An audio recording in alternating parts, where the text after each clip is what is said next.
Buenos días. Creo que estamos ya en transmisión. No lo sé, tengo dudas, pero bueno, sí estamos en transmisión. Me dicen por ahí que sí. Así que, bueno, bienvenidas todas las personas inscritas a este evento. Muchísimas gracias por el interés en el mismo.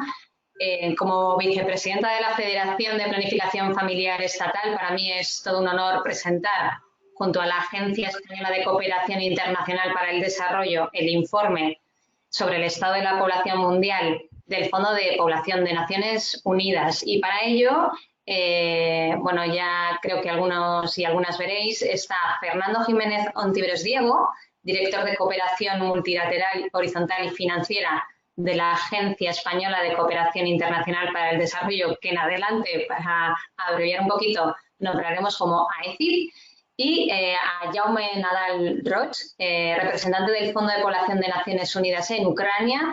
En adelante hablaremos directamente de UNFPA en vez del Fondo Población, y director de país en Bielorrusia.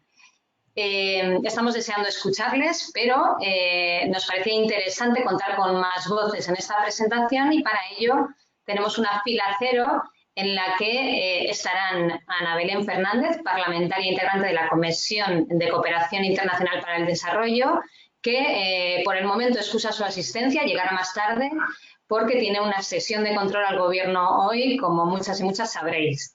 Violeta Molina, periodista encargada de los temas de igualdad y mujer en la agencia ELCE, y Yedra García, del Grupo de Feminismos de la Coordinadora Estatal de Organizaciones para el Desarrollo. Para el resto de personas que estáis asistiendo a la presentación y que queréis participar, a la derecha tienen el chat para poder enviar sus preguntas, incluyendo nombre y apellidos, y también el nombre de la persona o las personas a las cuales van dirigidas esas preguntas. Las preguntas se responderán al final de la presentación, pero pueden ir enviándolas a medida que vayan surgiendo. También pueden participar en la conversación en Twitter a través del hashtag #MiCuerpoMePertenece. Así que, sin más dilación, yo creo que es interesante que arranquemos esta presentación con un vídeo preparado por el Fondo de Población de Naciones Unidas, que nos da una idea de, bueno, de dónde surge y qué quieren decir con esto de que reclamemos el derecho a la autonomía y la autodeterminación. Adelante. Habrá un lapso de tiempo.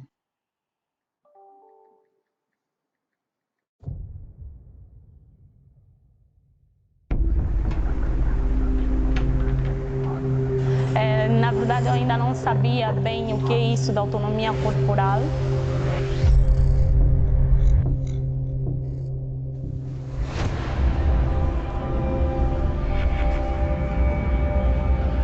This is a basic human right, not to be harassed, to live with dignity.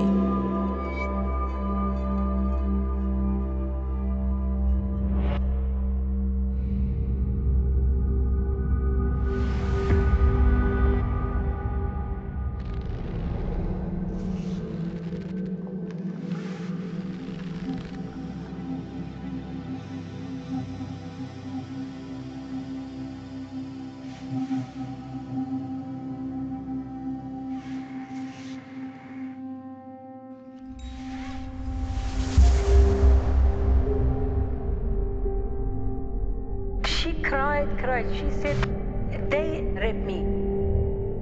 Y esto surge a partir de un abuso, de una violación, como que mi cuerpo no pertenecía a mí mismo.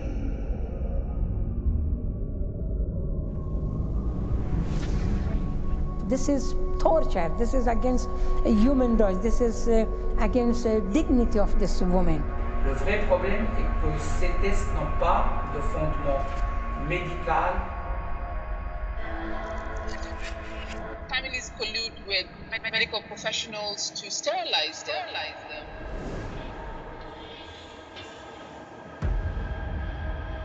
Жить не в своем теле — это ужасно. Избивали, каждый день, чтобы выбить трансгендерность из человека.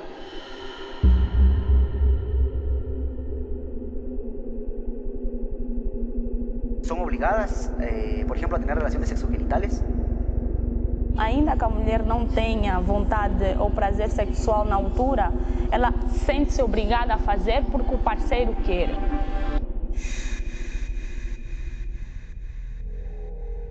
That family, they killed their daughter. Sometimes they have been killed because of not bleeding after the first intercourse.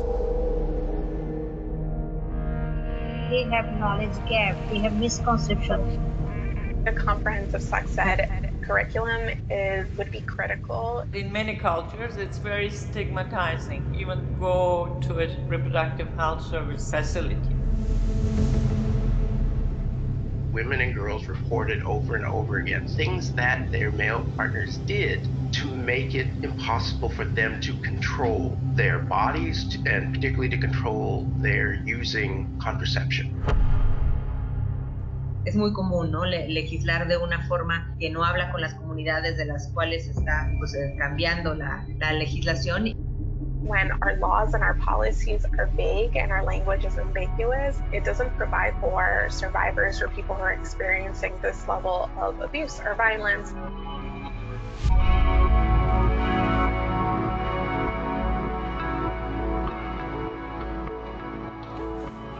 Creo que eso me llevó a saber que soy dueño de mi cuerpo. Memang murni tubuh saya adalah otonomi saya. Saya adalah hak saya.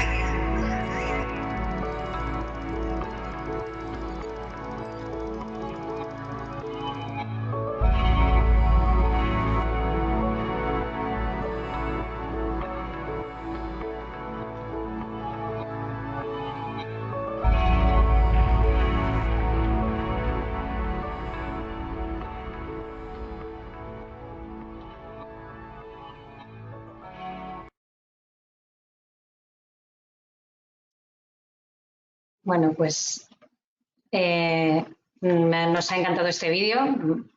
Creo que me escucháis ya, sí. Creemos que es una manera muy interesante de acompañar este informe con el título de Mi cuerpo me pertenece, que no tardaremos en desgranar de la mano de Jaume, pero antes nos gustaría escuchar a Fernando Jiménez Ontiveros Diego, que es director, como decíamos antes, de Cooperación Multilateral, Horizontal y Financiera de la ECID, economista de desarrollo, es funcionario del Cuerpo de Técnicos Comerciales y Economistas del Estado y acumula una experiencia de 36 años en áreas relacionadas con el desarrollo sostenible e internacionalización de la economía española. Desde el 87 al 90 sirvió como consejero económico y comercial para Centroamérica y Panamá. De 1991 al 94 desempeñó la labor de asesor de economía internacional en el Gabinete de Presidencia del Gobierno. Fue consejero económico y comercial de la Embajada de España en México del 94 al 99 y en ese año se incorporó al BID como jefe de la unidad de programación del Fondo Multilateral de Inversiones, donde desempeñó diversas posiciones hasta 2016, cuando fue nombrado consejero técnico en la subdirección del General de Economía y Financiación Internacional. En marzo de 2017 se incorporó a ECID como jefe del departamento de la oficina del FONPRODE. A veces con estas acrónimos y siglas es difícil no trabarse. Buenos días, Fernando. Tuya es la palabra, deseando escucharte. Bueno, muchísimas gracias. ¿Me escucháis bien? ¿Sí? Bien. Bueno, quiero comenzar desde luego dando la más cordial bienvenida a todos los participantes que hoy nos acompañan en este acto virtual, desgraciadamente por circunstancias de la pandemia, pero que también nos permite conectarnos cada vez con más familiaridad, con más gente en distintas coordenadas del mundo, ¿no? Con motivo del lanzamiento del informe del Estado de la Población Mundial 2021 y desde luego dar gracias a FENOAP por la oportunidad también que nos viene brindando desde hace varios años de participar en estos actos de presentación, así como la labor de coordinación prestada un año más por la Federación de Planificación Familiar Estatal en la organización del acto. La verdad es que estoy un poco abrumado por la solvencia y trayectoria de mis acompañantes colegas en el panel, tanto Jaume Nadal Roig como os ha señalado como representante de FENOAP en Ucrania, como Estela Buendía, como psicóloga y sexóloga del Centro Sexológico Borovil. Desde luego sabéis muchísimo más que yo sobre este tema, así que voy a aprender mucho en un tema que me apasiona realmente, ¿no? Yo creo que quizá lo más interesante para mí de este panel precisamente es cómo de la mano de FENUAP como socio estratégico de la cooperación española vamos a poder tener y contar con el prestigioso también banco, como le has llamado, el banco de la fila A, ¿no? La fila A. La fila cero, sí. La fila cero, gracias. En la reflexión en torno al logro del derecho a la autonomía corporal como deber universal y eje de ruta fundamental hacia el progreso económico y social sostenible y, por tanto, hacia un mundo más justo, más próspero y que favorezca el bienestar humano, ¿no? Como refleja el informe de este año con el título Mi cuerpo me pertenece, cuando las mujeres y niñas pueden tomar decisiones fundamentales acerca de su cuerpo y planificar su futuro, no solo ganan en términos de autonomía, sino sobre todo en términos de dignidad humana, salud, educación, ingresos y seguridad y, en definitiva, derechos humanos, ¿no? La autonomía corporal es, por tanto, fundamental para el disfrute de otros tantos derechos humanos y la obligación de todas las instituciones en el ámbito, ya sea nacional o multilateral o de sociedad civil, que estamos interesadas en este tema, es realmente el apoyar los recursos, la difusión y el apoyo a todos estos esfuerzos concertados que tienen que ir para restaurar el respeto a la autonomía corporal, en particular de las mujeres, ¿no? No solamente en términos de dignidad y derechos humanos, como se manifiesta también en el propio informe, hay también un importante impacto en la productividad económica, se desperdician competencias valiosísimas para la sociedad y se imponen costos adicionales en términos de acceso a salud pública o judicialización en el tema de violencia de género, ¿no? Quizá, en una palabra, todo este tema de respeto a estos derechos, el primer obstáculo más difícil de superar es la desigualdad de género. Pero claro, cuando nos aproximamos a este fenómeno, vemos que el mismo, a su vez, responde a otras consecuencias que lo agravan, como fuentes de discriminación adicionales, como pueden ser la raza, la etnia, la edad, la orientación sexual, la discapacidad o incluso la ubicación geográfica, por no hablar de temas ancestrales culturales, ¿no? Todos estos factores acumulativos reducen la libertad de las niñas y mujeres y, por tanto, configuran espacios de múltiples vulnerabilidades que están muy relacionadas. Por tanto, tiene que haber una aproximación muy comprensiva de todas estas causas y que además se manifiestan dramáticamente en temas tan espantosos como el matrimonio forzado e infantil, la mutilación genital femenina, la maternidad forzada o la violencia sexual de la pareja, que son quizá de los aspectos que más impiden realmente a las mujeres tomar estas decisiones autónomas. Y, por tanto, a mí me encantará escuchar a los expertos, colegas del panel, discutir esas barreras económicas, sociales e institucionales, ¿no? Me parece muy importante cómo el informe se centra en los dos indicadores establecidos en la Agenda 2030 para medir ese progreso en el acceso a la salud sexual y reproductiva y los derechos reproductivos y, en general, buscar también leyes y normativas que garanticen el acceso pleno e igualitario a estos derechos, ¿no? Con este pleno ejercicio de los derechos.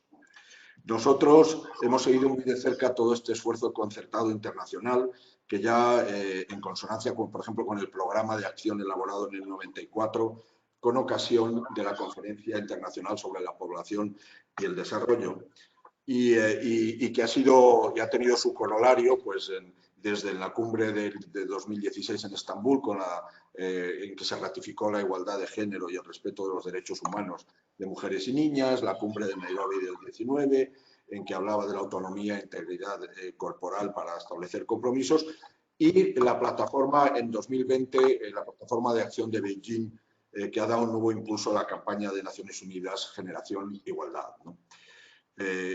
de todas formas, yo creo, desde luego no podemos ser triunfalistas. Yo creo que hay un tema particularmente odioso de los muchos que nos están afectando al mundo, que cambió con la pandemia, y es que la pandemia se está cebando en los colectivos y en las personas más vulnerables, y en particular, como se pondrá de manifiesto y como ya lo señala en la conversación y como lo señalaba el propio informe, están aumentando de manera exponencial realmente la violencia de género doméstica y otro tipo de prácticas exacerbadas por el confinamiento y por toda una serie de restricciones a la movilidad, por no hablar del efecto diferencial que tiene en general desde el punto de vista de igualdad de género pues todas estas circunstancias horribles de la pandemia. Por tanto, yo creo que esta reflexión de cómo podemos buscar una salida más justa de la pandemia que considere estos aspectos y que no consolide un retroceso en la búsqueda del apoyo a estos derechos, me parece fundamental, invirtiendo así en mecanismos de inversión social y aumentando nuestro compromiso para el ejercicio pleno de los derechos reproductivos. Voy terminando ya, porque si no estaría hablando una hora, pero la cooperación española realmente, como saben ustedes, ha estado singularmente y está singularmente comprometida a través de sus principales instrumentos de planificación, y es una de las prioridades fundamentales marcadas por el quinto plan director y sus compromisos internacionales. Nuestra ministra de Exteriores hablaba hace poco públicamente de que estamos consolidando una política exterior feminista, y este es un aspecto fundamental. Quiero poner en valor los programas globales en que hemos trabajado con FENUAP en materia de servicios esenciales para las víctimas de violencia de género, con diseño de políticas inclusivas a través del programa We Decide, el programa de erradicación de la terrible mutilación genital femenina, el apoyo a programas que impiden o que desafían prácticas nocivas en América Latina y el Caribe. En conjunto, estos apoyos continuados, a pesar de la modestia presupuestaria de nuestra agencia, han supuesto casi 100 millones de euros en los últimos 10 años, pero más allá del dinero han supuesto sobre todo, yo creo, la confirmación de que somos un socio comprometido y estable, que esto no es un flor de un día, sino que es un compromiso que vamos a extender y vamos a reforzar, como lo prueba además el que en el año 2021 AECID vaya a apoyar por primera vez un fondo temático humanitario que intenta dar respuestas rápidas y salvar vidas y necesidades de mujeres y niñas en contextos humanitarios, ¿no? Al margen de estos esfuerzos multilaterales, hemos trabajado también en muchos proyectos en el ámbito bilateral que intentan ser congruentes con todo este plan y de acción y hoja de ruta de la FENUAP. Voy a mencionar solo unos cuantos: mejora de respuesta institucional a trata de personas en Paraguay, programa de apoyos a víctimas de violencia de género en las regiones de Sicasso y en el distrito de Bamako, y también en el ámbito de la acción humanitaria, en este continuo que hay entre la acción humanitaria y la cooperación al desarrollo, nos parece una condición sine qua non el apoyo a todos estos accesos a derechos de salud reproductiva, ¿no? En particular, y ya termino con esto, para dar un énfasis a que somos conscientes de cómo ha exacerbado, si cabe, estos problemas de la pandemia, la cooperación española ha elaborado una estrategia de respuesta conjunta de la cooperación española a la crisis de COVID-19, que fue ya presentada y aprobada por Consejo de Ministros en julio de 2020, y en que se habla, desde luego, de la igualdad de género como un elemento transversal fundamental en la defensa de los derechos humanos.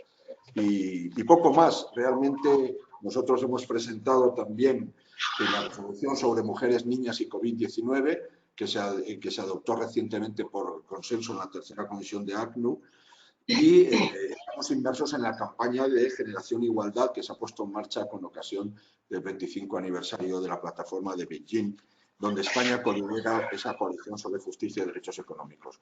Por tanto, bueno, yo quiero agradecerles su atención y la invitación a este acto. Es fundamental para nosotros este tema. Vamos a aprender mucho con la presentación de este informe y vamos a meditar en las conclusiones e implicaciones prácticas.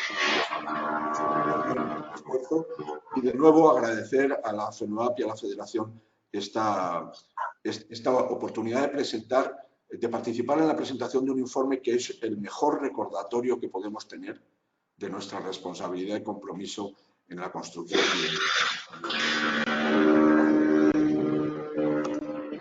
Muchísimas gracias, Fernando. Ruego disculpen todas las personas asistentes el ruido que creo que entra por mi parte. Tenemos aquí unas obras cerca y se cuelan.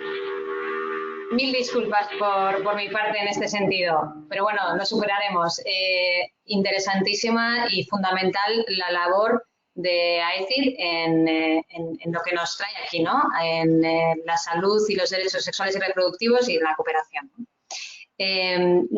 Como tenemos el tiempo muy escaso, voy a ir directamente a presentar a Jaume Nadal-Roig, que es el representante de UNFPA en Ucrania y director del país en Bielorrusia, y encargado de presentar hoy y explicar el informe del Estado de la Población Mundial 2021. Él es demógrafo, formado en la Universitat de Illes Balears, la Universitat Autónoma de Barcelona y el London School of Economics and Political Science.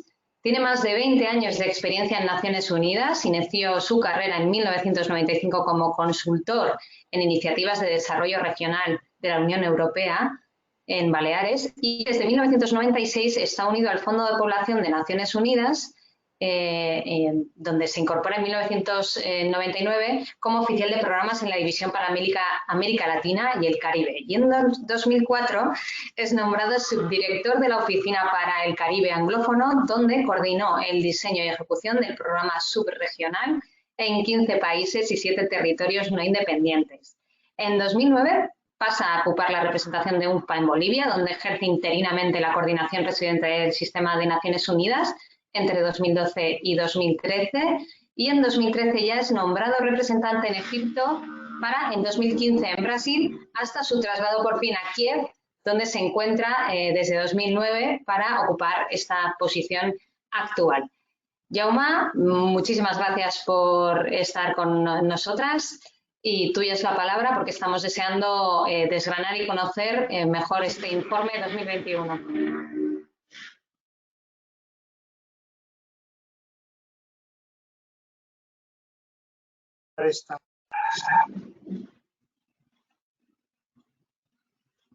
Fernando Jiménez Ontiveros, director de Cooperación Multilateral, Horizontal y Financiera de la AECID, por todo el apoyo al sistema multilateral, a Naciones Unidas y al Fondo de Población de Naciones Unidas en particular, en todo nuestro trabajo normativo y operacional para avanzar en la aplicación de acuerdos internacionales y en la promoción, precisamente, de la autonomía y de la autodeterminación de mujeres y niñas.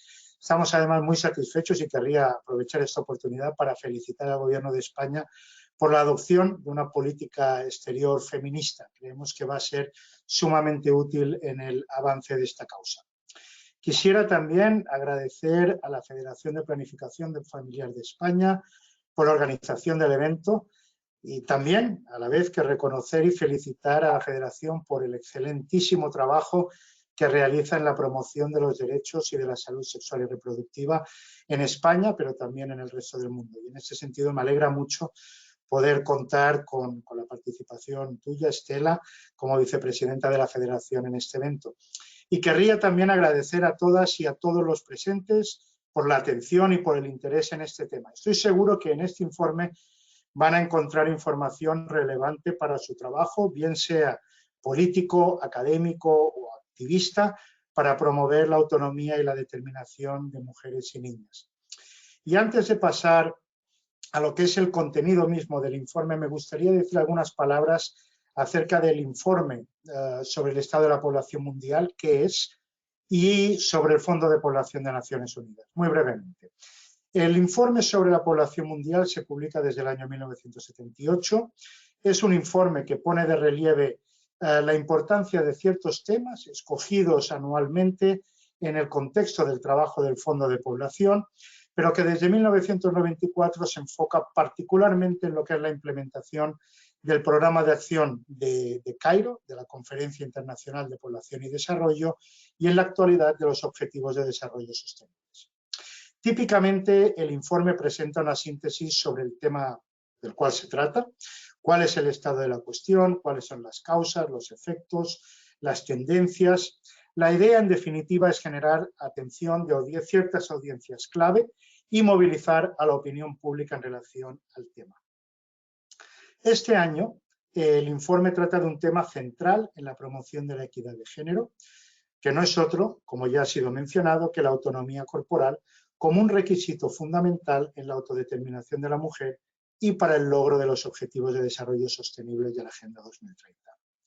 Como ya sucediera el año pasado, este año el informe adopta un tono que yo calificaría militante, ¿no? Un tono que rescata la esencia del discurso y de los acuerdos en torno a la salud de la mujer, de la anticoncepción, de la sexualidad, plasmados en los acuerdos de Cairo de 1994, de Beijing en 1995 y más recientemente, como ya fue mencionado, en Estambul 2016 y en Nairobi 2019. Sin embargo, todos estos acuerdos, la materialización de estos acuerdos, la materialización plena de estos acuerdos, diría yo, sigue siendo una asignatura pendiente para un gran número de mujeres en el mundo.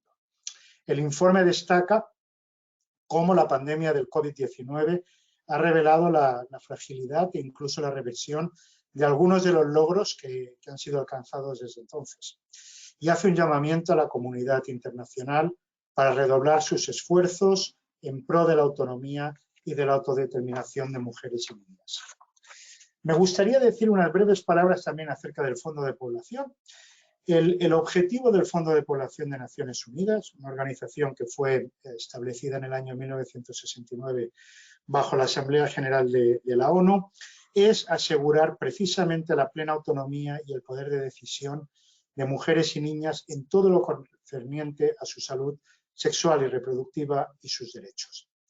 Este es un objetivo de la comunidad internacional, es un objetivo establecido en la Agenda 2030 y que fue refrendado, como ya mencioné hace un momento, en la cumbre de Nairobi en el 2019.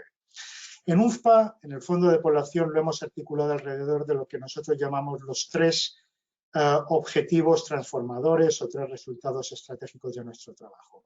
0 demanda insatisfecha de planificación familiar, 0 muertes maternas prevenibles, 0 violencia basada en género y prácticas nocivas. El mundo está entrando en lo que nosotros llamamos la década de acción de los Objetivos de Desarrollo Sostenible. Y el logro de estos objetivos requiere acelerar precisamente soluciones dirigidas a los principales desafíos del mundo. La pobreza, cambio climático y también, y principalmente, en lo que nos atañe hoy, la igualdad de género. Entonces, los 3 ceros, estos 3 ceros que a los cuales yo hacía referencia hace un momento, son una contribución fundamental en el proceso de aceleración para cumplir con los objetivos que la comunidad internacional se ha fijado para el 2030. Bueno, y ahora sí, vamos a entrar ya en lo que es la materia del informe en sí mismo. ¿A qué nos referimos cuando nos referimos a la autonomía y a la autodeterminación? Estoy intentando pasar a la siguiente diapositiva, pero por algún motivo no está actuando. Ahora, bueno, ¿a qué nos referimos? Nos referimos fundamentalmente al poder de decir sí y al derecho de decir no. La autonomía corporal en niñas y mujeres significa que puedan ejercer sus decisiones sobre sus cuerpos. En materias relacionadas con la reproducción, la sexualidad, la autonomía corporal significa que mujeres y niñas puedan determinar fundamentalmente sus vidas y su futuro y que tengan la información, los servicios y los medios para hacerlo libres de discriminación, libres de coacción y de violencia.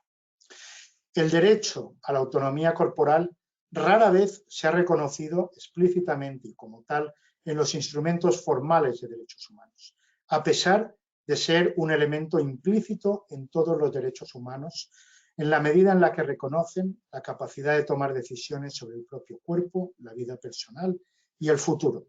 Esos son elementos fundacionales de los derechos humanos. Por ejemplo, decidir por uno mismo, buscar y recibir información, así como acceder a los servicios en materia de salud sexual y reproductiva, se entiende como parte del derecho a la salud. El derecho a decidir libre y responsablemente el número, el espaciamiento y el momento para tener hijos está garantizado en la Convención sobre la Eliminación de todas las formas de discriminación contra la mujer. Figuras como el matrimonio infantil, la mutilación genital femenina, la violencia de género, son todas ellas prácticas que despojan a mujeres y niñas de su autonomía y que violan sus derechos humanos, incluidos sus derechos a la integridad física. El derecho a la integridad física, en virtud del cual las personas pueden vivir sin experimentar algo tan básico como son actos físicos a los que no dan su consentimiento. Y eso es absolutamente indisociable del derecho a la autonomía corporal o a la autonomía física. Pero para la autonomía física, para que sea efectiva, es fundamental la protección igualitaria de la ley y el reconocimiento de la capacidad jurídica de mujeres en las mismas condiciones que los hombres. Y aquí es donde yo creo que es importante que entremos ya en materia en términos de cómo se puede medir esa autonomía corporal. El término autonomía corporal ha formado parte del vocabulario de los movimientos feministas desde sus inicios, igualmente desde el movimiento de derechos sexuales y reproductivos. El informe destaca que ya desde el siglo XIX se viene hablando de la importancia de la autonomía corporal en el proceso de, como se llamaba en aquella época, habilitación de la mujer, de dotar a la mujer de agencia, ¿no? De la capacidad para tomar sus propias decisiones libres de presiones, de coacciones y de violencia. Sin embargo, la medición de lo que es la autonomía corporal es algo que se ha realizado en un tiempo relativamente recientemente. De hecho, no fue hasta que se formularon los Objetivos de Desarrollo Sostenible que se establecieron una serie de indicadores para hacer un seguimiento de ese progreso, del progreso hacia el cumplimiento de los objetivos y de sus metas. Y hay en particular una meta, la meta 5.6, que insta a asegurar el acceso universal a la salud sexual y reproductiva y los derechos reproductivos. Esta meta consta de dos indicadores. El primer indicador tiene como objetivo medir la proporción de mujeres entre 15 y 49 años, mujeres en edad fértil, que toman sus propias decisiones informadas sobre las relaciones sexuales, el uso de anticonceptivos y la atención de la salud reproductiva. Es decir, habla de cómo las personas, como las mujeres, se sienten en su capacidad para tomar decisiones y para llevarlas a cabo en todo lo concerniente a su salud sexual y reproductiva. El segundo, el indicador 5.6.2, lo que hace es monitorear el número de países con leyes y reglamentos que garantizan a hombres y mujeres, a partir de los 15 años de edad, un acceso pleno e igualitario a esos servicios de salud sexual y reproductiva, a información y a educación al respecto. Es decir, por una parte, el primer indicador mide la capacidad de las personas y por la otra parte, el segundo indicador mide hasta qué punto los estados garantizan un entorno propicio para la toma de decisiones autónomas por parte de las personas. Los resultados en relación al 5.6.1 son, la verdad, preocupantes, alarmantes. ¿No? Apenas la mitad de las mujeres y niñas del mundo se sienten con capacidad para tomar decisiones autónomas sobre sus cuerpos. Esa es una conclusión a la que llegamos a partir de haber analizado la información que contiene una serie de instrumentos internacionales. Estamos hablando de las encuestas de indicadores múltiples por conglomerados, estamos hablando de las encuestas de demografía y salud, encuestas, instrumentos que se aplican en aproximadamente un 20% de países del mundo, con lo cual es una muestra significativa hasta un cierto punto. En el caso de España, por poner un ejemplo, este tipo de encuestas no se realizan, con lo cual no tenemos información directa más allá de encuestas puntuales que puedan existir, pero tanto unas como las otras, allá donde se implementan, incluyen tres preguntas, que son las tres preguntas que nos dan la información que necesitamos para medir precisamente hasta qué punto las mujeres se consideran capaces de tomar esas decisiones. ¿Quién suele decidir sobre la atención de su salud? ¿Quién suele decidir sobre si usted debería o no utilizar anticonceptivos y quién decide, o si no desea mantener relaciones sexuales, puede decir que no a su marido o su pareja. Entonces, sobre la base de esas preguntas y de las respuestas que hemos recogido globalmente, se llega a la conclusión de que apenas poco más de la mitad de las mujeres reconocen poder tomar decisiones autónomamente. ¿Cuáles son los factores que impiden que las mujeres adopten esas decisiones autónomas? Bueno, el informe identifica toda una serie de vulneraciones a la autonomía corporal y a la autodeterminación. Y son vulneraciones que persisten porque responden a normas, responden incluso a leyes, algunas de ellas arraigadas profundamente en muchas sociedades que causan esas desigualdades de género y que causan esa falta de capacidad o impiden que las mujeres tengan la capacidad plena para tomar esas decisiones. Algunas se han nombrado ya, Fernando listó algunas de ellas en su intervención. Estamos hablando del matrimonio infantil, de uniones tempranas, estamos hablando de la negación de la educación sexual integral, de la mutilación genital femenina, exámenes anales forzados, matrimonio forzado, la esterilización forzada o el uso forzado de métodos anticonceptivos, la violación homofóbica y transfóbica, los asesinatos por honor, la violencia sexual dentro de las relaciones de pareja, las leyes que obligan a casarse con el violador, la coacción reproductiva y las pruebas de virginidad. Estas diferentes vulneraciones, esas diferentes prácticas que vulneran los derechos humanos más fundamentales están todavía presentes en muchísimos países. Y como ya también ha sido mencionado, a partir de la pandemia del COVID-19 estamos viendo cómo está habiendo retrocesos en toda una serie de esas prácticas. Por ejemplo, yo puedo mencionar que de acuerdo a estimaciones realizadas por el Fondo de Población, se estima que debido al COVID-19, a la pandemia de COVID-19, el incremento en los casos de mutilación genital femenina podría ser del orden de 4 millones a escala mundial. 4 millones de niñas que podrían verse sometidas a mutilación genital femenina debido a las situaciones de confinamiento, de aislamiento y de dificultades por parte de poderes públicos, de la asistencia en salud, etcétera, para prevenir precisamente la ocurrencia de esas prácticas. El informe va más allá del indicador, del primer indicador, y analiza también el segundo indicador, el 562, que se refiere a las leyes que apoyan o limitan la toma de decisiones. Y un poco en contraste con lo que dice el primer indicador, el 80% de los países reportan tener leyes favorables a la salud y al bienestar, a la salud sexual y reproductiva. El 75% reportan o indican que tienen leyes que garantizan el acceso pleno e igualitario a métodos anticonceptivos. Y un 56% de los países afirman tener leyes que apoyan la educación sexual integral. Ahora, y aquí me parece que entramos en un aspecto que es fundamental en el informe. El informe identifica o destaca que existe obviamente una brecha, es decir, si el 80% de los países indican que tienen una legislación favorable, ¿cómo es posible que apenas la mitad o poco más de la mitad de las mujeres se sientan en capacidad de tomar decisiones autónomamente? Es decir, existe una serie de contradicciones ahí que es preciso analizar en el contexto de cada uno de los países. El informe identifica contradicciones como, por ejemplo, yo puedo aquí comentarles una de ellas, una serie de países identificados, y yo les animo a que vean el informe para ver qué países son y cómo se analiza la información. Una serie de países indican que la edad de consentimiento sexual está fijada en 14 a 16 años de edad.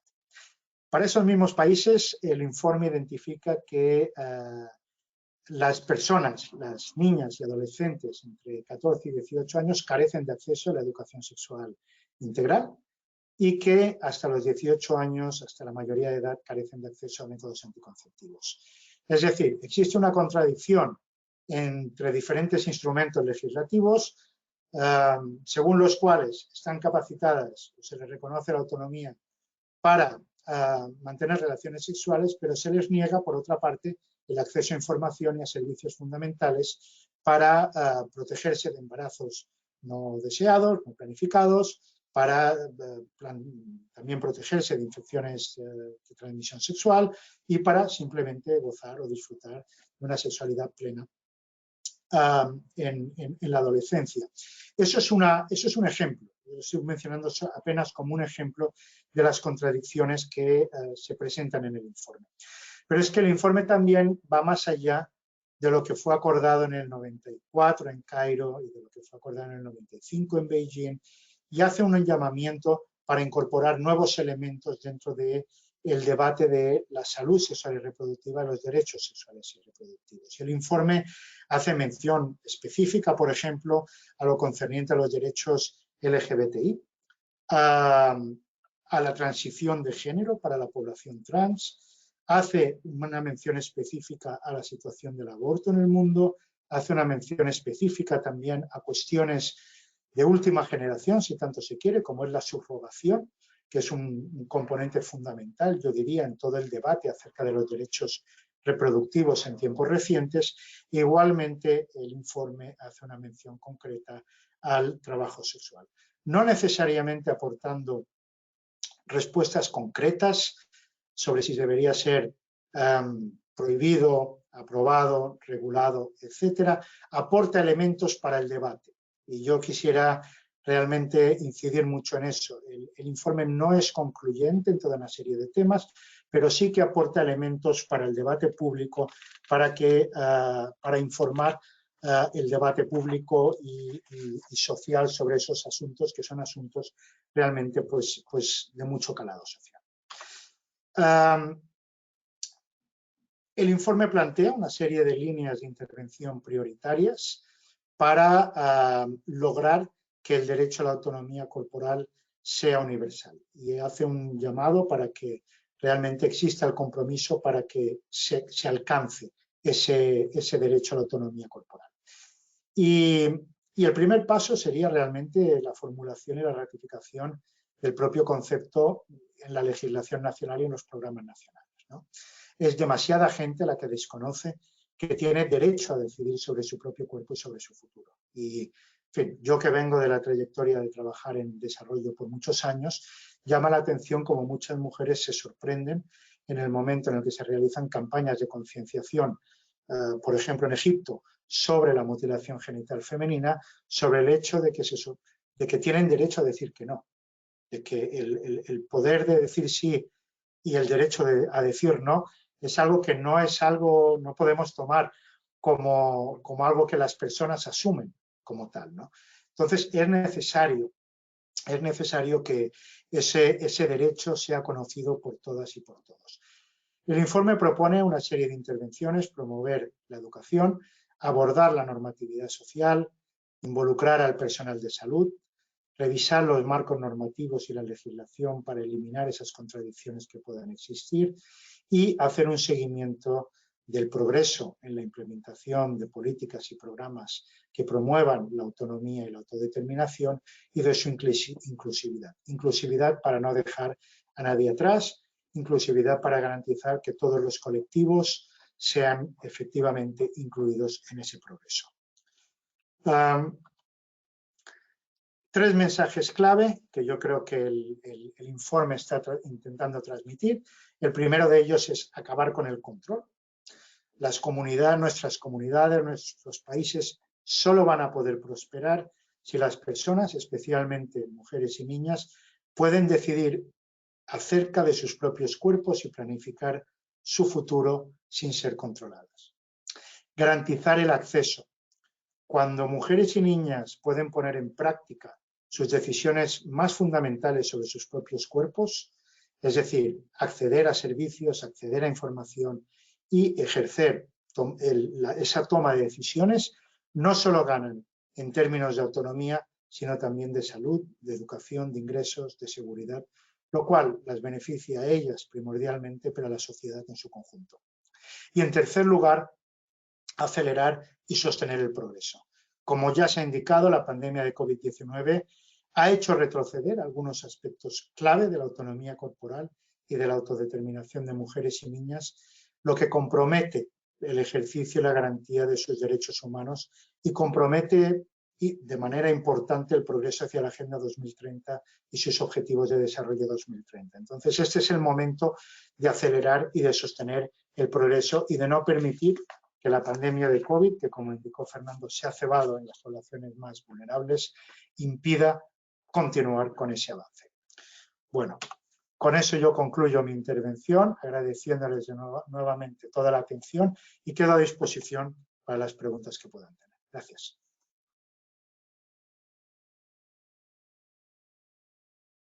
Muchas gracias, Jaume. Yo creo que ha quedado claro la importancia del derecho a la autonomía corporal y a la autodeterminación. Quizá es uno de los derechos a los que a lo largo de los años no se les ha prestado, al menos es una percepción personal, tanta atención, pero a través de este informe nos queda claro que una vez logramos que esos derechos se ejerzan, podemos realmente empezar a acceder al resto de los derechos sexuales y derechos reproductivos, que recordemos son derechos humanos, ¿no? Bueno, la verdad es que poco más que decir. Sí que me gustaría, antes de hablar en nombre de la Federación, de contar un poco nuestro punto de vista, recordar a las personas que están asistiendo que pueden participar enviando preguntas que seguro que les han surgido después de escuchar tanto a Fernando como a Jaume, enviando a través del chat que está a la derecha de las pantallas una pregunta diciendo el nombre de quien la realiza y también a quién va dirigida o a quiénes va dirigida, a uno y quizá a los tres o a varios de nosotros y de mí.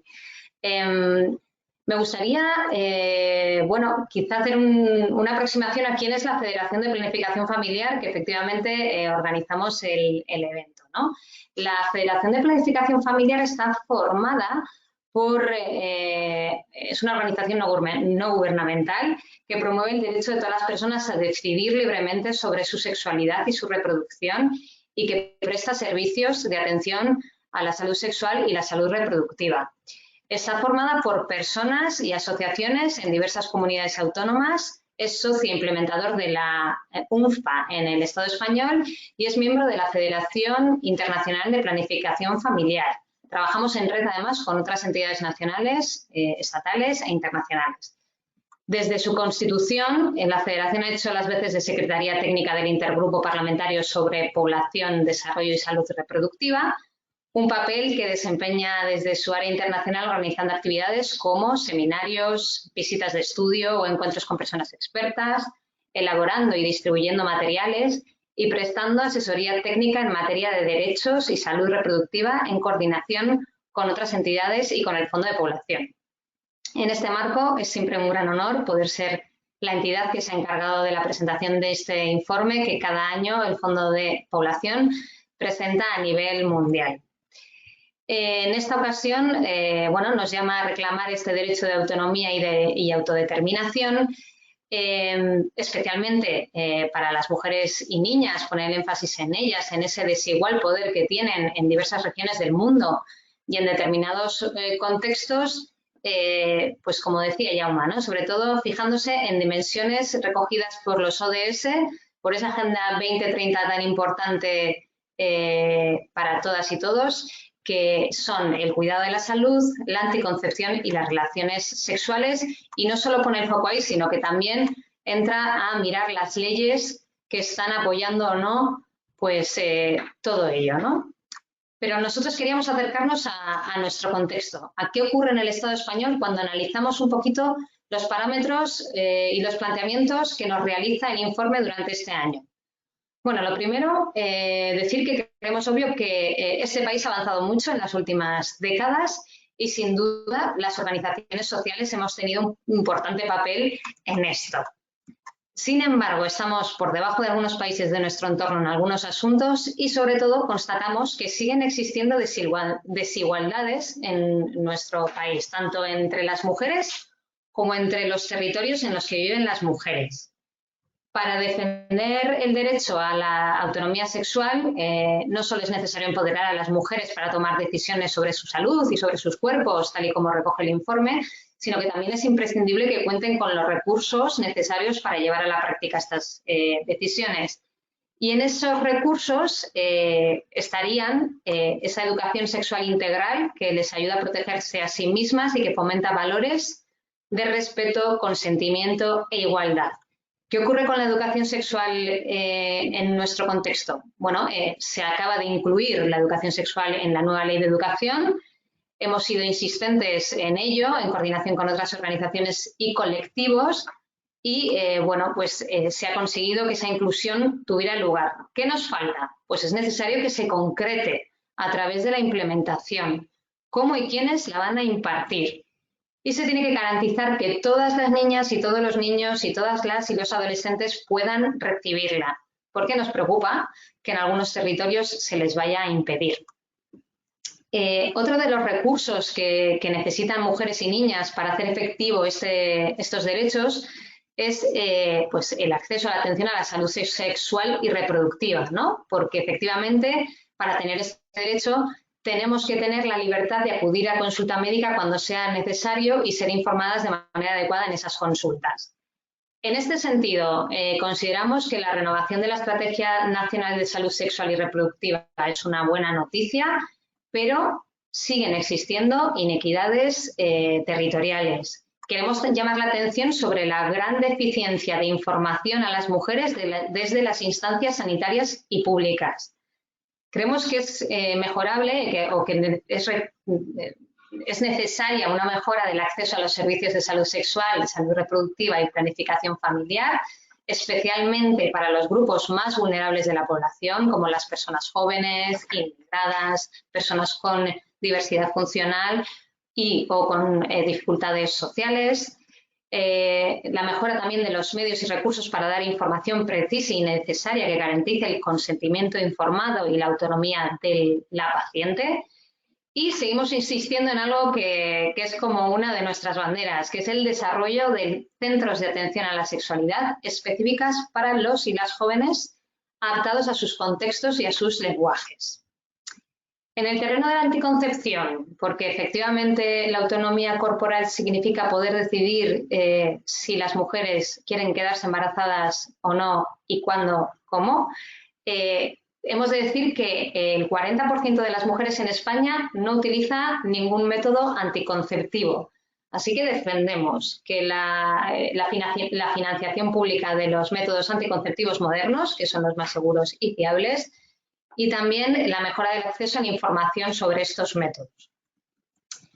Y como uno de los últimos apuntes en cuanto a estos recursos, creemos que es mejorable el acceso a la interrupción del embarazo para acabar, sobre todo, con las desigualdades entre comunidades autónomas y entre provincias, ¿no? Muchas mujeres siguen teniendo que viajar de una provincia a otra debido a esta situación, en algunos casos motivada por la objeción de conciencia encubierta.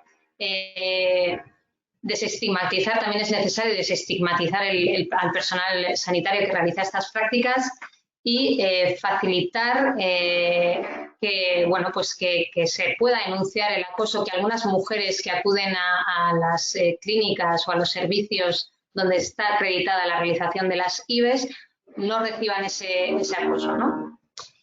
Y por último, en el terreno de la cooperación internacional, bueno, reiteramos un poco lo que decías, Fernando. Creemos que es probable que la pandemia afecte a los presupuestos europeos de ayuda al desarrollo y al apoyo a la salud sexual y reproductiva y la planificación familiar, tanto por un retroceso de las economías europeas como por un cambio de prioridades de los países en ayuda al desarrollo.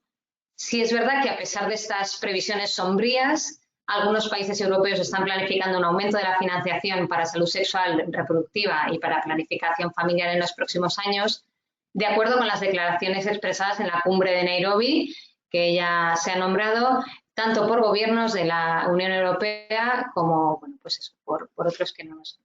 Esperemos que también el gobierno español pueda sumarse a estos países para garantizar que esta visión de la realidad, la salud y los derechos sexuales para todas las personas se lleva adelante en esos escenarios que se avecinan. Y bueno, antes de finalizar mi intervención, espero que mis compañeros en el panel y las personas asistentes disculpen que haga un apunte personal, porque hoy hace 2 años que me convertí en madre y fue una decisión que tomé de manera autónoma y para la que conté con todos los recursos necesarios. Así que hoy no puedo evitar preguntarme si habría podido tomar esa decisión en otro contexto o bajo otras circunstancias, no solo en otro país, sino en otro momento de la historia. Puede que no. Me quedará la duda siempre. Gracias a todos los participantes y me parece que es el momento para dar voz a esa fila cero que nombrábamos al principio, en la que contamos con otras voces que van a contribuir a toda esta charla, seguro que con propuestas y con temas muy interesantes. Quiero dar voz a Violeta Molina, creo que está por ahí, redactora encargada de temas de igualdad y mujer en EFE. Buenos días. Bueno, tenemos a Yedra García, perdón, Grupo de Feminismos. No sé si están las 2 personas con las que contábamos. Bueno, veo a Yedra, Violeta. Yedra García es del Grupo de Feminismos de la Coordinadora Estatal de Organizaciones para el Desarrollo. Violeta es redactora encargada de temas de igualdad de mujer. No sé quién quiere empezar. Pues está Violeta, que creo que iba antes, me he adelantado yo. De acuerdo, María Yedra. Violeta, adelante entonces. Buenas tardes. Muchas gracias a todos por las interesantes reflexiones que habéis compartido. Muchas felicidades a Estela por su 2º cumpleaños como madre. Que me parece importante también, que también cumples tu año.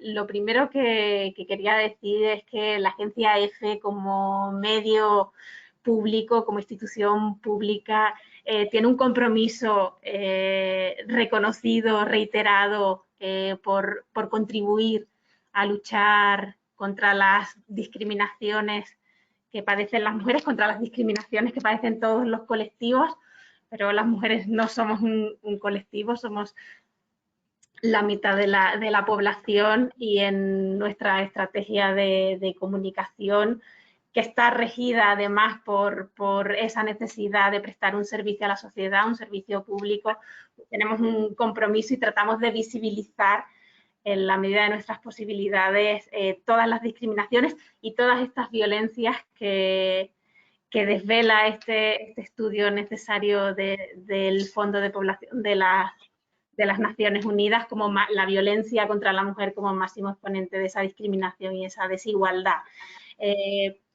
En nuestro papel como periodistas, los datos son esenciales. Sin datos no somos nadie. Sin datos no conseguimos transformar la realidad. Primero tenemos que tener los datos para visibilizarlos, para que los distintos agentes del cambio puedan obrar el cambio y para que esos cambios, primero legales, luego se transformen en cambios sociales. Entonces, desde ese punto de vista, quiero agradecer ese esfuerzo estadístico que nos da tantas herramientas para hacer nuestro trabajo. Y no quiero dejar pasar la oportunidad de decir que este estado de las cosas que nos enseña este informe es horripilante. Estamos con la pandemia muy centrados en esta gran tragedia que nos ha tocado a todos vivir en primera persona, pero no podemos perder de vista que hay tragedias horribles que siguen sucediendo día a día y a las que no le ponemos el foco, e incluso perdemos el foco porque la discriminación, la desigualdad, la violencia contra las mujeres ha salido un poco de la agenda pública debido a las necesidades de esta crisis sociosanitaria que bueno, pues nos han relegado un poquito, pero hay que seguir peleando y tenemos que seguir poniendo de manifiesto estas tragedias que pasan en el día a día. Yo he tomado algunas notas al leer el informe, como 20 países tienen leyes que aún continúan obligando a casarse a las mujeres que son violadas con su violador. 43 países no castigan la violencia sexual en la pareja. Más de 30 restringen la capacidad de movimientos de la mujer fuera del hogar. 200 millones de mujeres en todo el mundo han padecido mutilación genital femenina y son las que sabemos. 217 millones de mujeres no pueden satisfacer sus necesidades en materia de anticoncepción. 12 millones de mujeres y niñas son casadas precozmente. Hay 5.000 asesinatos de honor al año. Y claro, lees todo esto junto y tenemos nuestras vidas y tenemos nuestros problemas que tenemos que hacer un parón. Los periodistas estamos obligados a incidir, a ponerlo en la agenda y a seguir empujando, porque aunque no nos pase a nosotros, no lo tengamos cerca. La violencia de género pasa en todas partes y en España tenemos nuestros problemas también, pero la magnitud de estas tragedias hay que denunciarlas y en eso nos vais a encontrar y os agradecemos enormemente el esfuerzo.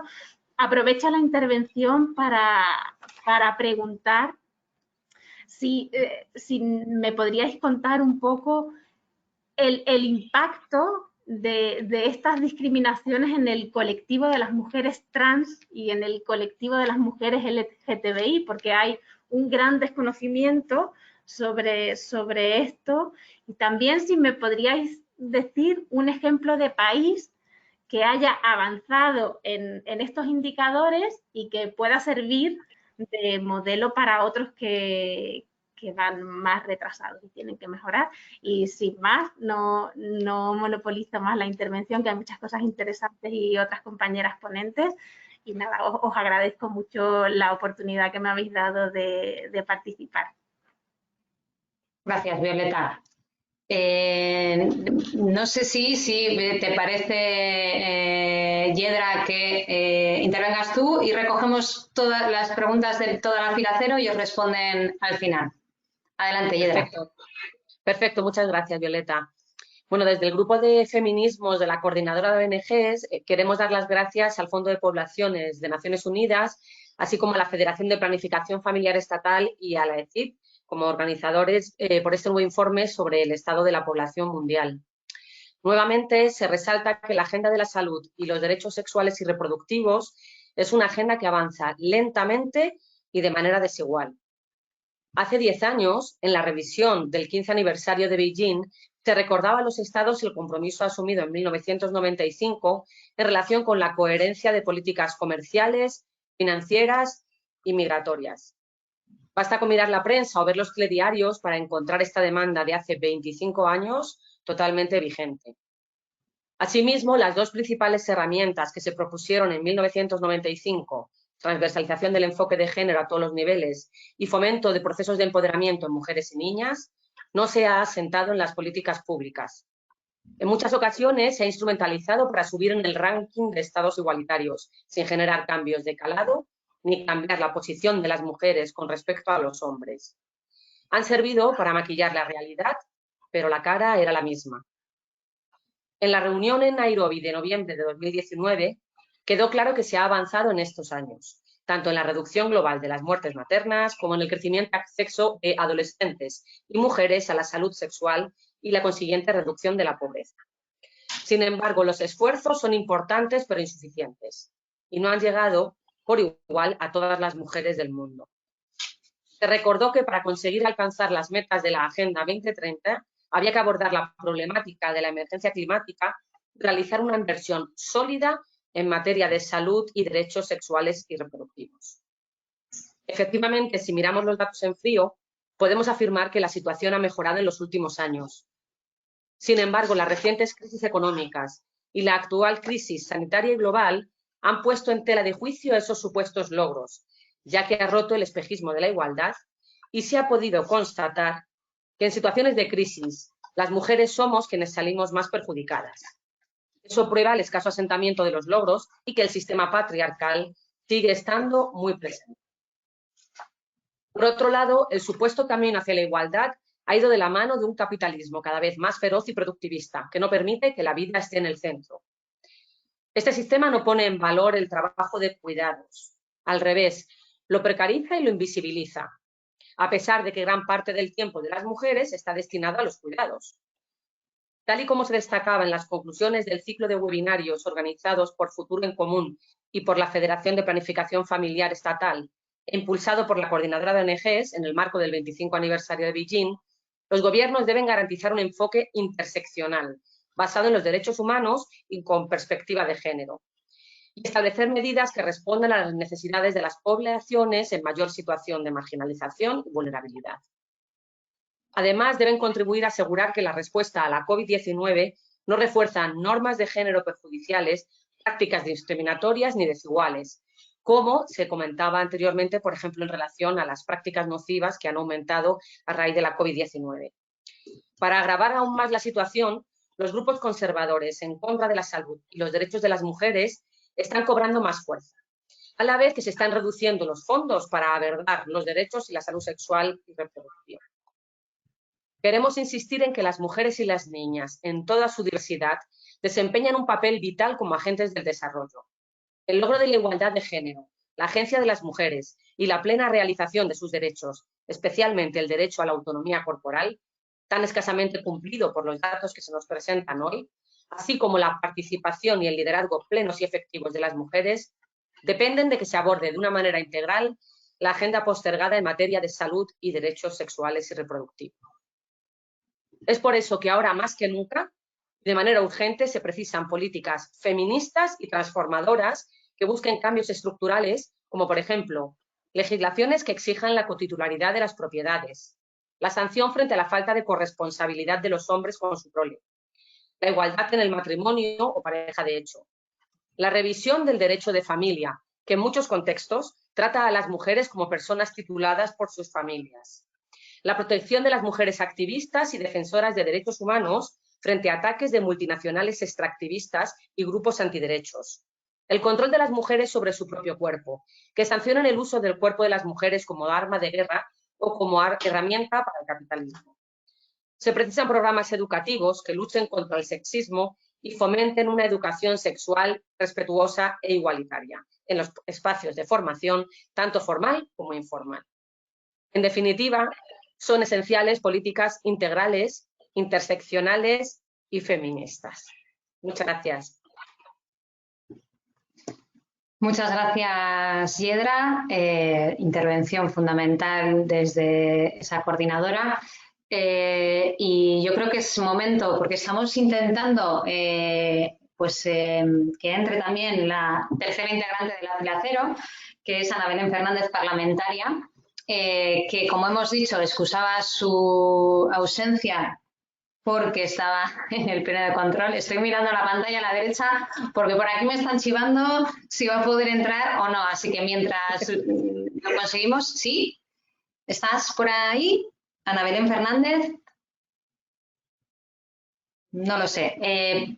Como no lo sabemos si ha resuelto sus problemas para acceder a este plenario, voy a dar palabra a Fernando y a Jaume, para los cuales hay varias preguntas realizadas por Violeta y por Yedra, porque de alguna manera también ha dejado unas cuantas preguntas más en el aire, pero que bueno, quizá alguna de ellas las queréis recoger. Cualquiera de los dos. Jaume, por ejemplo.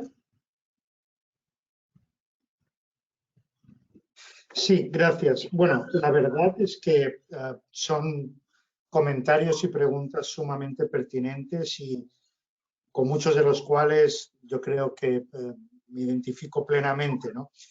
A ver, respondiendo primero a Violeta, ¿no? El impacto en el colectivo de mujeres LGBTI y trans. El informe hace toda una recopilación, un análisis de legislación en cuanto a la reasignación de género y indica igualmente el impacto que tiene en el colectivo trans las leyes que limitan, que prohíben, que penalizan precisamente al colectivo trans en medida de su identidad de género, ¿no? De hecho, existe un testimonio que yo creo que es muy ilustrativo de una persona trans de Kirguistán y de los numerosos problemas con los que esta persona ha tenido que pasar. Y de alguna manera hace un llamamiento a la importancia de considerar ante todo al colectivo trans como un colectivo que requiere de políticas, y ahí me gustaría utilizar un poco el lenguaje, ¿no?, que Yedra ha utilizado, ¿no? Que no maquillen la realidad, sino que realmente efectúen cambios de calado en cuanto a su protección por parte del Estado, ¿no? Yo te animaría, Violeta, a mirar en el informe esa sección que se refiere específicamente al colectivo trans. De nuevo, yo creo que el informe va un poco más allá de lo que es el objetivo 562, cuando habla de las leyes que facultan a las personas a tomar decisiones sobre sus propios cuerpos, y por lo menos va más allá de lo que fue establecido en aquellos acuerdos de los años 90.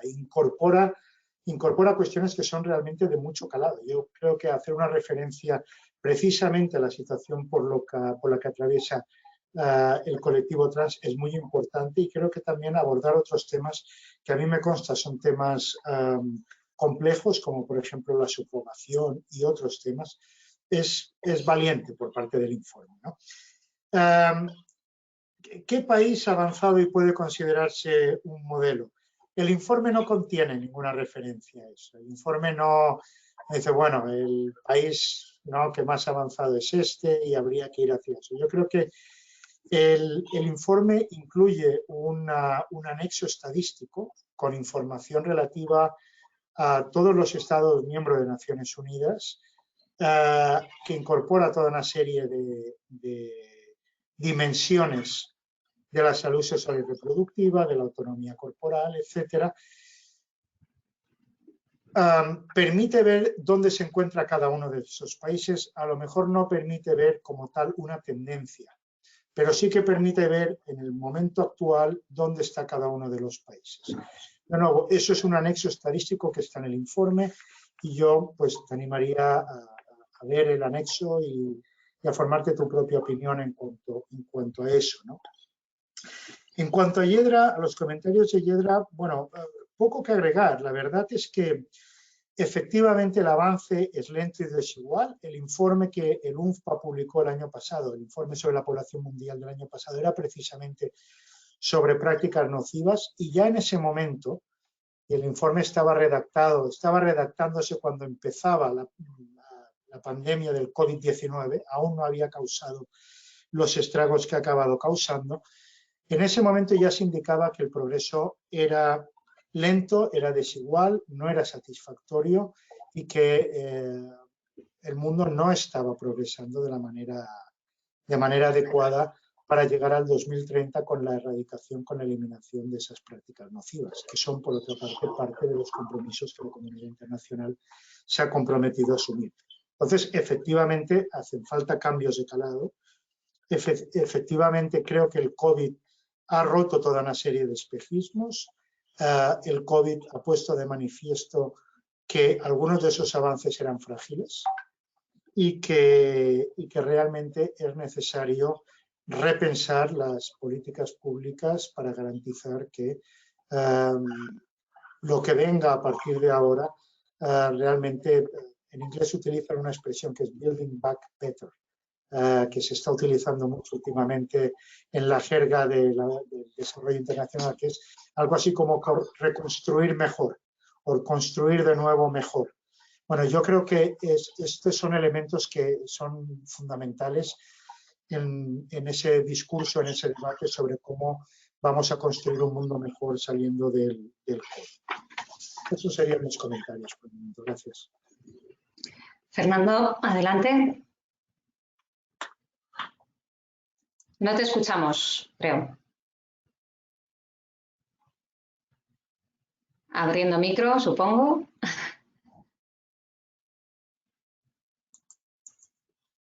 Creo que ya empezamos a oír. No lo sé.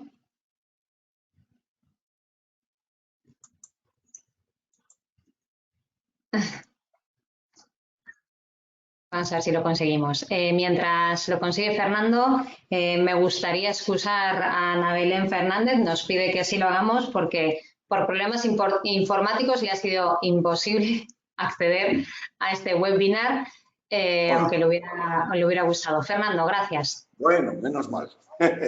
Bueno, quería señalar algo que me ha llamado poderosamente la atención del informe y de la excelente presentación de Jaume y también de las preguntas, ¿no?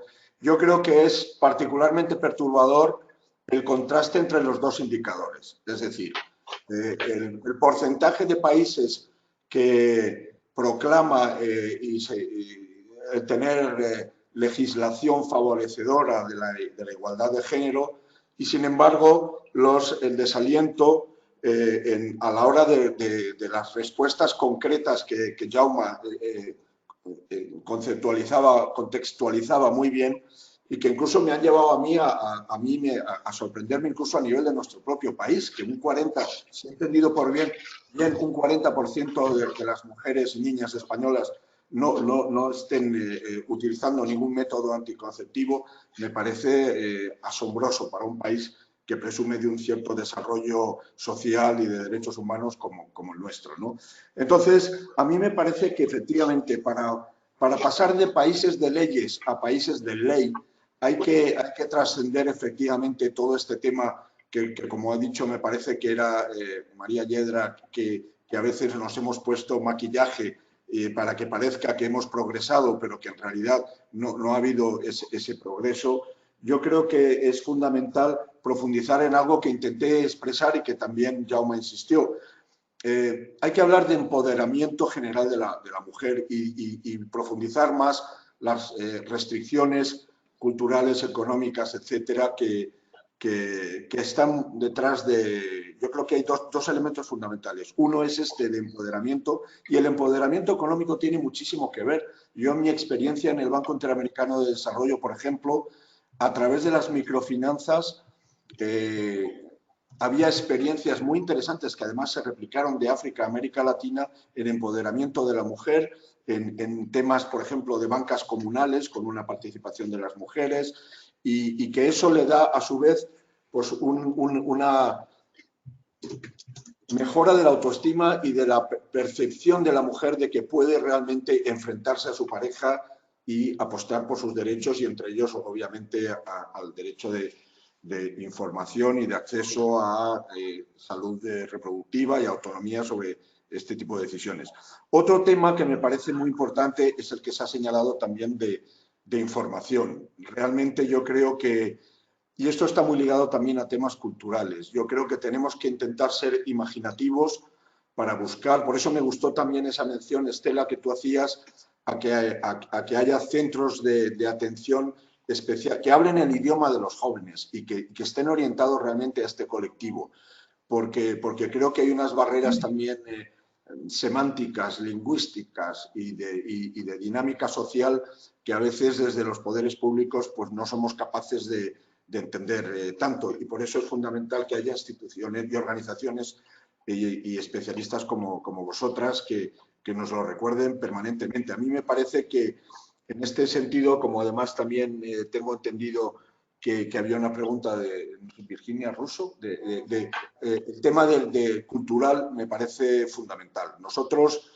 claro, cuando la ministra habla habrá que concretarlo, ¿no? Porque hay expresiones muy rimbombantes, pero el diablo está en los detalles. Pero me parece que es una nota muy importante el que la ministra haya apostado por una política exterior feminista, transversal, de igualdad de género. Estamos trabajando en una declaración de apoyo al colectivo LGTBI y realmente yo creo, y esto debe impregnar cada una de nuestras actuaciones, no solamente con indicadores claros en temas que tengan que ver con nuestra financiación y nuestros proyectos de desarrollo, sino también en asistencia técnica para proyectos específicos.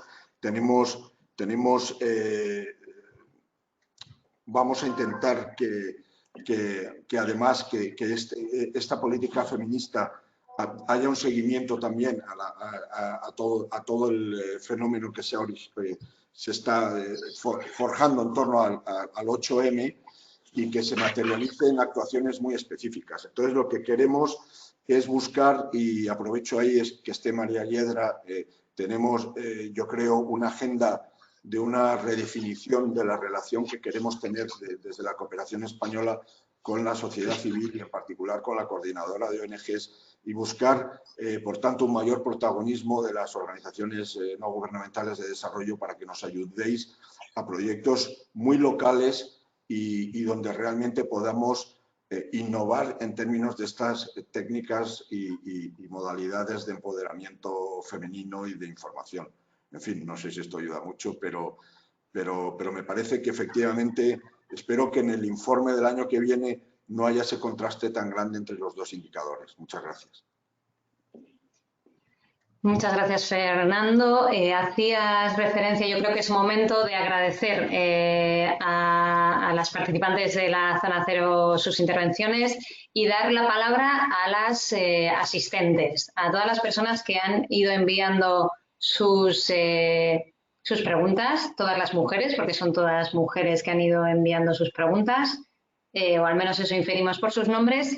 Y hacías referencia, Fernando, a la pregunta de Virginia Russo, que estoy leyendo aquí, y que como la has citado voy a leer porque creo que Jaume no está leyendo las preguntas, con lo cual creo que es importante formularlas aquí en el plenario. Nos dice que forma parte, Virginia, desde Rosario, en Argentina, de la campaña por el derecho al aborto legal y seguro y gratuito, y piensa que es fundamental la lucha de los colectivos de las mujeres y feminismos en la lucha por los derechos de autonomía sobre los cuerpos de mujeres, niñas y disidencias sexuales. En Argentina pasa lo mismo con la Ley de Educación Sexual. Existe, pero no se concreta en todos los territorios. ¿Qué piensan Fernando y Jaume sobre esto? Creo que Fernando ha dado de alguna manera respuesta a esta pregunta de Virginia. Jaume, te cedo la palabra ante la duda de Virginia Russo. Gracias, Virginia. Sí, bueno, muchas gracias. El Fondo de Población defiende la importancia de la educación sexual integral en las escuelas. O sea, nosotros no tenemos ninguna duda acerca de la importancia que juega esa educación sexual integral, que además incorpora toda una serie de valores de igualdad, de consentimiento, de respeto, como algo fundamental en la superación de la desigualdad de género y en la creación de relaciones más igualitarias en la sociedad. Entonces nosotros no tenemos la más mínima duda, lo promovemos siempre que podemos. Entiendo que la promoción de la educación en sexualidad es parte del trabajo del Fondo de Población en Argentina. Yo tuve la posibilidad de ser representante en Brasil, muy cerca de Argentina, y viví muy de cerca también algunos desarrollos legislativos en Argentina, y a mí me consta que, por ejemplo, en Argentina sucede algo parecido a lo que ya se estaba apuntando, creo que eras tú, Estela, que lo comentabas, que existe una serie de diferencias territoriales según la cual, o por medio de las cuales, en algunos territorios se puede dar y en otros puede no darse, lo cual crea desequilibrios y crea asimetrías. Y por lo que yo tengo entendido, en el caso de Argentina sucede algo parecido. Yo recuerdo, por ejemplo, que con la ciudad de Buenos Aires tuvimos una relación excelente en cuanto a la promoción de la educación en sexualidad en la red pública, en la red escolar pública, no así en otras regiones del país. Nosotros abogaríamos, como no puede ser de otra manera, por el hecho de que se incorpore en el currículum y que no sea un maquillaje, ¿no? Que sea realmente una incorporación efectiva, porque permite a los adolescentes y a los jóvenes superar inequidades, superar desigualdades, crear relaciones más respetuosas, y al final eso acaba beneficiando a la sociedad toda. Y eso pasa realmente por una educación de calidad, una educación plena, incluyendo los contenidos que tiene educación sexual integral, ¿no? De acuerdo. Es verdad que siempre pasa lo mismo. Tenemos bastante poco tiempo, valga la paradoja, tenemos poquito tiempo y entonces nos lleva un poco a agrupar un poquito los temas, ¿vale? De las preguntas que nos están realizando. Jauma, en el caso de Jauma nos plantean tanto Laura González Vive como Marta Cardava, Silvia Pérez Freire, y Enar Sastre, el tema del trabajo sexual que aparece así en el informe, que entendemos como prostitución. Bueno, lo que nos vienen a decir es, les llama la atención el uso del término en sí, de trabajo sexual, porque invisibiliza, nos están planteando bueno, los casos en los que existe, que nos dicen que son mayoría la trata y los abusos, y bueno, y llaman la atención por parte de Naciones Unidas por hablar de la posibilidad de la abolición, ¿no? Que no se nombra. En concreto voy a leer la de Enar Sastre por resaltar una, ¿de acuerdo? Aunque hay, como digo, varias. Plantea si se está planteando debatir la explotación sexual de las mujeres, que siempre son las más vulnerables y empobrecidas. Cree que la Constitución no es una cuestión que se debate, sino que es algo que debe ser abolido. Dice que desde el feminismo es lo que se plantea. Y bueno, y parece que plantea pues cómo la crisis sanitaria a veces nos lleva a meter en la agenda pues otro tipo de cuestiones y no defender pues eso, la abolición y la explotación sexual, la explotación reproductiva de las mujeres, hablando ya un poco también de el tema de la gestación subrogada, que plantea también otras preguntas más adelante. Entonces, por un lado, no sé si estoy siendo clara, tema de trabajo sexual, prostitución y explotación, y también la gestación subrogada como vientres de alquiler y como explotación de las mujeres. ¿Qué plantea el Fondo de Población de Naciones Unidas? Invito también a Fernando a hablar sobre esto. Al respecto de estos dos temas, grandes temas. Y disculpad de las mujeres que habéis realizado las preguntas, estoy intentando ser exhaustiva, pero a la vez agrupar un poco los temas. Sí, gracias, Estela. A ver, el informe es inequívoco, yo diría, en la condena de la trata, de la explotación, de los abusos sexuales, en cualquier circunstancia, incluido en los casos de trabajo sexual. El informe destaca un hecho, por otra parte, que es que la penalización del trabajo sexual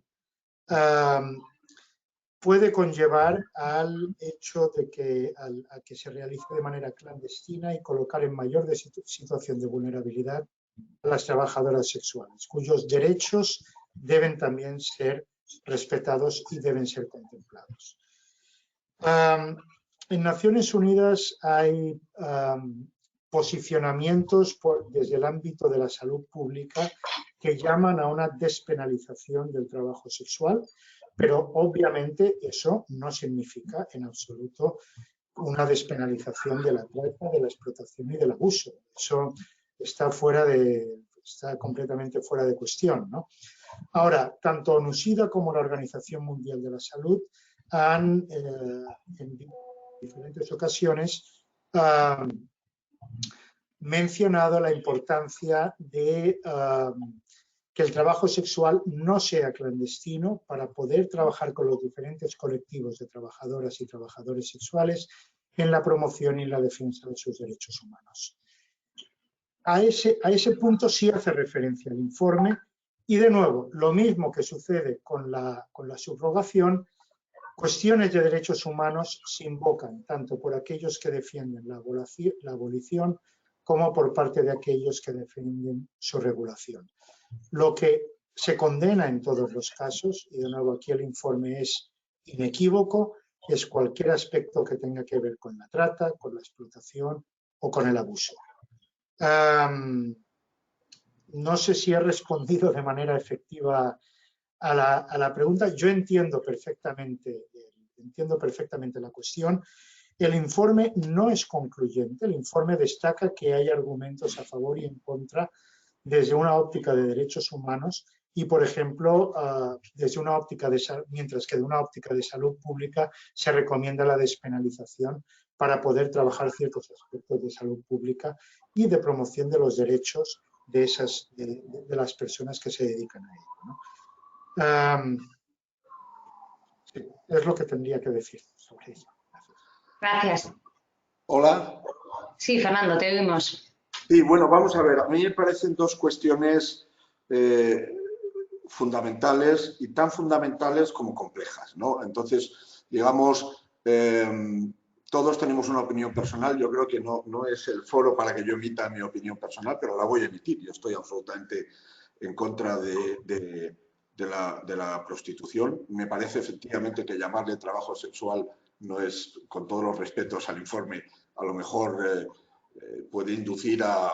Las palabras están cargadas, entonces mandan ya unos mensajes. Yo creo que es evidente que nosotros estamos totalmente alineados con FENUAP en concentrarnos al menos en lo que sí todo el mundo inequívocamente entiende que es absolutamente inaceptable, y es cualquier esquema de explotación y de trata. O sea, nosotros llevamos décadas desde España trabajando muy activamente, en particular, además, con todo este fenómeno de la migración y de los refugiados, intentando trabajar con aquellas mujeres en esta situación especial de vulnerabilidad, con mafias, etcétera.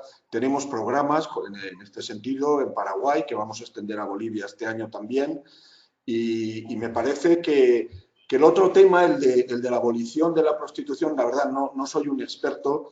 Entiendo que supongo que la reflexión que se hace a nivel multilateral es, ante la magnitud del fenómeno, hay que ser también prácticos en términos de si muchas veces a lo mejor la abolición puede llevar a una clandestinidad y a poner en situación de más precariedad, si cabe, a lo que se ha dado en llamar aunque no me gusta la expresión, trabajadoras sexuales. Entonces, no me atrevo. Me parece que es incluso más complejo el tema de la gestación subrogada. Ahí, la verdad, no creo que tengamos como agencia una posición oficial establecida. Lo digo con toda humildad, ¿no? Me parece que efectivamente yo creo que es un tema, además, que se aborda desde muy distintos ámbitos en la propia sociedad española, y donde no tengo muy claro, al menos modestamente, en que haya tampoco una posición unánime o de consenso ni en el arco parlamentario ni en el propio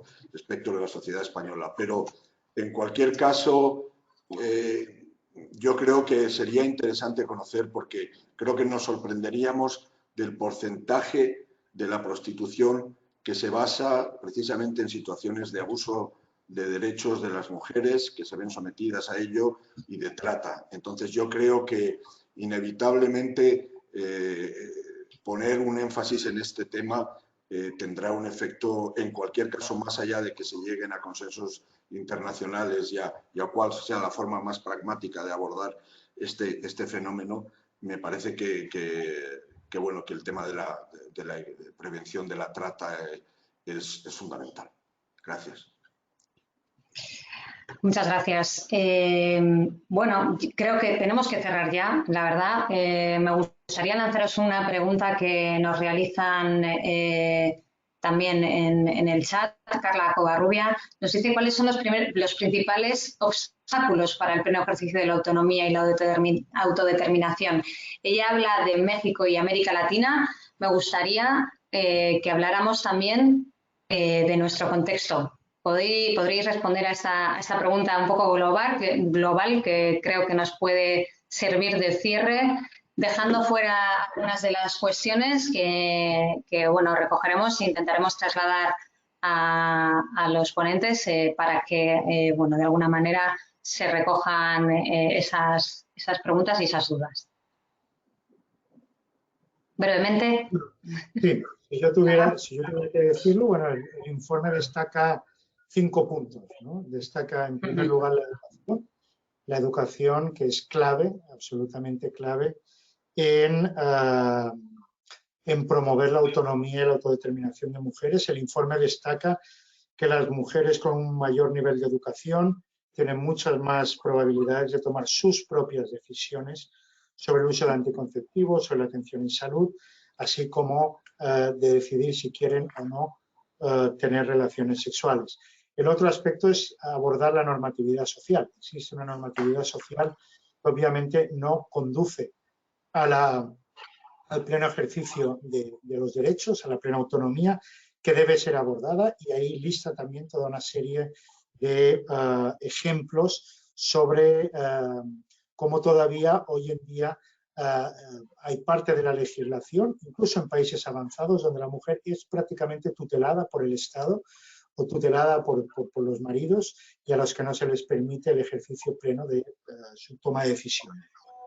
El informe hace un llamamiento también a involucrar más al sector salud y en particular a las y los profesionales en salud, porque tienen un acceso preferencial, un acceso casi privilegiado a ciertas situaciones, ¿no?, que pueden permitirles trabajar más o pueden animar, ¿no?, a defender y a reafirmar la autonomía corporal de quienes buscan información y atención, corregir las contradicciones que puedan existir en los marcos legislativos y finalmente, como comentaba Violeta, el tema de datos. Hay que hacer un seguimiento, hay que medir, hay que ver si estamos realmente progresando o no estamos progresando en cuanto a estos temas.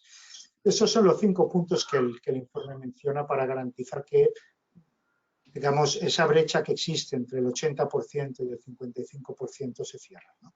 Gracias. Fernando. Bueno, no, muy brevemente, después de un experto como Jaume no hay mucho más que añadir. A mí me parece, de todas formas, más intuitivamente, si quieres, que el principal obstáculo es cultural, ¿no? Es decir, yo creo que y es el más complejo, porque yo creo que, como ocurre en otras facetas que tienen mucho que ver con el respeto a derechos humanos y en particular a derechos de la mujer, hay muchas implicaciones religiosas, culturales y que desgraciadamente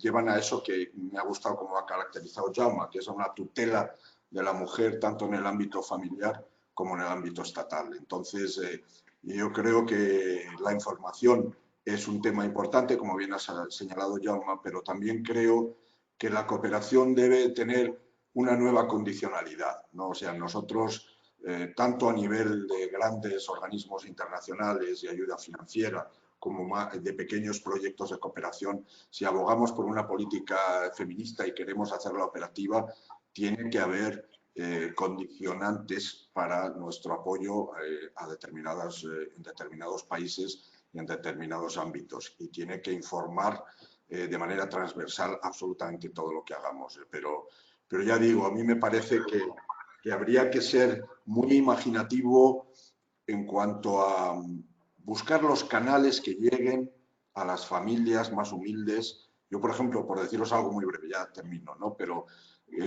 cuando tratábamos temas de empoderamiento de la mujer en temas financieros y de emprendimiento, financiamos del Banco Interamericano telenovelas en América Latina donde las protagonistas tomaban decisiones y demás, o sea, utilizar los canales como la radio es fundamental porque entra en muchos hogares, ya digo, información y condicionalidad, pero lo más complejo, para mí lo más complejo es sin duda el tema cultural, porque yo creo que ahí es poco a poco, ¿no? Porque no creo que sea posible grandes cambios en determinadas sociedades a corto plazo.